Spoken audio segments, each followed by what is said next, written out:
Es hora en Sigue la W de contarles qué es lo que va a ir a hacer Armando Benedetti a la embajada que le están montando en Roma. Hay que señalar que ante la FAO, Colombia no tenía embajador, pero aparentemente Armando Benedetti ha hecho méritos suficientes para merecer una embajada. Pero como no había una embajada disponible de pronto que él le quisiera, aunque hay varios vacantes, si mal no estoy, creo que está vacante la embajada en Tokio, el embajador Benedetti, Armando Benedetti ahora tendrá una embajada a su medida. A su medida, bueno, la medida de su apellido, Benedetti, porque se va para Roma. La pregunta es, ¿qué va a hacer ante una organización como la FAO? Andrés, ¿quién es su invitado? Bueno, Juan Pablo, ¿qué tal? Buenas tardes. Efectivamente, para tratar de resolver esta incógnita está con nosotros el doctor Sebastián Elías Vitar. Él es un doctor en Relaciones Internacionales de la Universidad de los Andes y profesor en la Universidad de los Andes. Profesor, gracias por estar aquí en Sigue la W. Y en principio uno entendería, doctor, que con los otros países las relaciones y demás son importantes en cuanto a la embajada, pero esta embajada en específico ante la Organización de las Naciones Unidas para la Alimentación y la Agricultura, FAO, ¿qué se hace? Muchas gracias por la invitación. Bueno, lo primero que quiero decir es que la FAO es una organización muy importante. La FAO es una organización que ha trabajado en Colombia por mucho tiempo y presta unos servicios de acompañamiento técnico para la agricultura, para la posibilidad de tener buena alimentación en Colombia, para que tengamos unas cadenas de producción que permitan que no solamente lleguen los alimentos, sino que toda la cadena sea sostenible. También ayudan a los campesinos para poder tener prácticas que puedan no solamente ser sostenibles, sino que idealmente también contribuyan a mejorar los problemas de cambio climático. Entonces la FAO no es una entidad menor. Lo que pasa es que no es necesario para Colombia tener un embajador solamente para la FAO. Nosotros sí teníamos una persona responsable de la FAO, o la tenemos en este momento, que es Ligia Queset, que está en la embajada en Roma. No es necesario tener dos embajadas en Roma, una para la FAO y otra para Italia, porque con una sola embajada en muchas administraciones se ha podido hacer ambas cosas. Entonces no es que no sea importante trabajar con la FAO, no es que no sea importante el asunto de la alimentación, es que no es necesario tener dos embajadas para eso. Claro, profesor Sebastián Elías Vitar, pero entonces vamos desgranando un poco el cómo funciona la FAO. Porque uno escucha que Colombia tiene embajadores, por ejemplo, ante Naciones Unidas, o tiene embajador ante la UNESCO, aunque esa embajada de la UNESCO también la crearon en este gobierno, porque eso hace mucho tiempo lo habían desmontado, lo atendía el embajador en París. Hay una embajada de Colombia en Ginebra, que atiende los asuntos de Naciones Unidas allá, en donde hay una de las sedes de Naciones Unidas que trabajan temas de comercio, incluso de comercio, de derechos humanos y de trabajadores. Pero ante la FAO, por ejemplo, profesor, ¿hay países que tengan embajadores, o normalmente funciona con delegados que se definen por parte de los países? No, sí los pueden tener. Algunos países contribuyen a la FAO muchísimo más que Colombia y tienen un interés en que el dinero que ellos están dando a esa organización pues se gaste bien, y tienen un interés en tener una representación sólida en esa organización. Pero Colombia tiene un aporte mínimo a la FAO, y realmente nuestra capacidad de influir dentro de la organización es muy poca. La FAO tiene algunos programas en Colombia y por supuesto que puede ayudar que haya alguien que se esté encargando de que esos programas pues no se le pasen a la organización, que se consigan unos recursos. Es posible que las visitas que se hacen a esta organización pues tengan algunos frutos en lograr unos programas adicionales. Por ejemplo, la vicepresidenta estuvo hace poco invitada en un evento de la FAO, precisamente logrando posiblemente unas cooperaciones adicionales. Pero no es una embajada que se pueda comparar con Ginebra o con la OEA en Washington o con París. Es decir, nosotros tenemos algunas necesidades en algunas organizaciones que son claves para nosotros.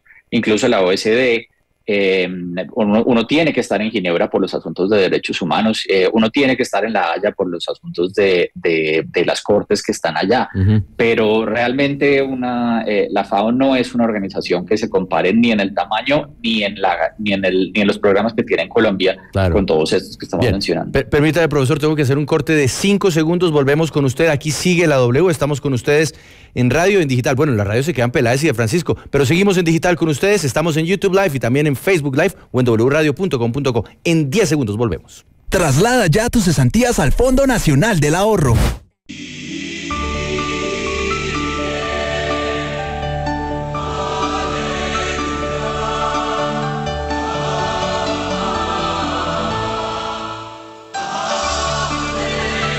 Estamos de regreso, sigue la W en digital con ustedes hasta las 2 de la tarde. Estamos con la información en instantes.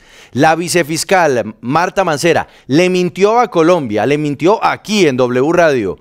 ¿Debemos seguir con ella? Ojo, es que mentir no queda bien, y menos cuando uno está en un órgano del tamaño de la Fiscalía General de la Nación. Volvemos con su invitado, Andrés, el profesor Sebastián Elías Vitar, quien es profesor de la Universidad de los Andes, pero además es PhD en Relaciones Internacionales, la FAO, la nueva embajada que le arman a su medida a Armando Benedetti en Roma. Efectivamente, Juan Pablo, profesor, yo quisiera también que nos ayude a entender un poco sobre el perfil, en caso tal, de un embajador que tendría que estar ante la FAO. ¿Usted, como experto, creería que Armando Benedetti podría y cabría bien justamente en esa embajada? A ver, pues no nos digamos mentiras, esto es un asunto de política interna colombiana, esto no es un asunto de qué va a hacer él en la embajada. El nombramiento de él en este momento pues responde mucho más a la política interna y a las necesidades del gobierno Petro de mantener un clima político dentro de Colombia que le beneficie. Y por el otro lado, para Armando Benedetti también es importante, él lo ha hecho muchas veces, que él ha buscado que algunos de los procesos que él tiene se demoren al cambiar de una instancia a otra, y eso es precisamente lo que pasa cuando a una persona la nombran en un cargo como este, y es que pasa de fuero en este caso a la fiscalía. Por lo tanto, esto es un asunto que tiene muchas más dimensiones. Yo no quiero prejuzgar de ninguna manera al nuevo embajador.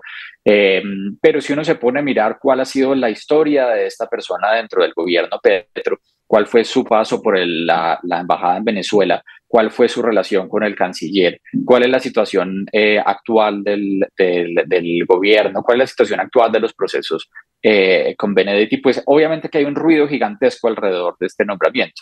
Entonces, que él esté preparado para ser la mejor persona para estar en la FAO, pues realmente es que no hay razones para pensar que es la persona indicada para estar allá, pero desafortunadamente la política exterior y la diplomacia en Colombia responde mucho más a problemas de la política interna y no de las necesidades en las sedes en el exterior.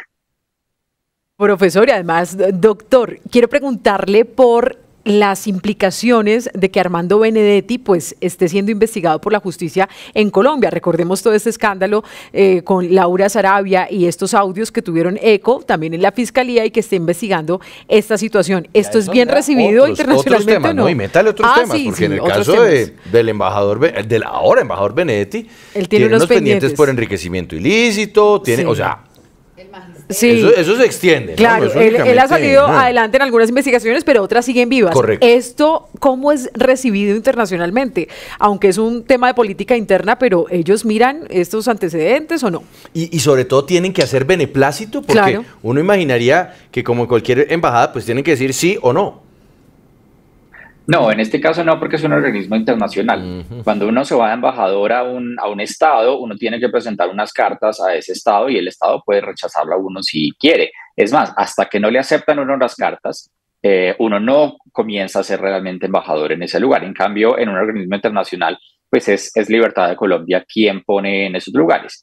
Entonces no hay una restricción, ni siquiera hay un espacio en donde se pueda discutir esto internacionalmente. A nadie le va a importar por fuera de Colombia, pero los que sí nos tienen que importar mucho es adentro de Colombia. ¿Por qué se está haciendo este nombramiento? ¿Por qué en este momento? ¿Y qué está pasando en este momento con esas investigaciones? Profesor, una última pregunta antes de despedirlo. No sé si me la pueda contestar, Pero uno tiene también, como ciudadano responsable, empezar a echar números. Y esto es algo que ni los amigos del gobierno, y por supuesto mucho menos aquellos que son opositores, deberían pasar por alto. Y es cuánto nos cuesta construir o crear una embajada nueva. Porque hay que pensar desde el despacho en donde va a estar el embajador recibiendo a sus invitados y demás, la casa que se la tiene que garantizar el Estado colombiano a una persona que llega con el rango de embajador, pero también secretarios, asistentes, conductores, vehículos, en fin. ¿Está estimado o se puede hacer algún tipo de proyección de cuánto le cuesta a Colombia montar una embajada nueva, así sea chiquitica, en un país como Italia?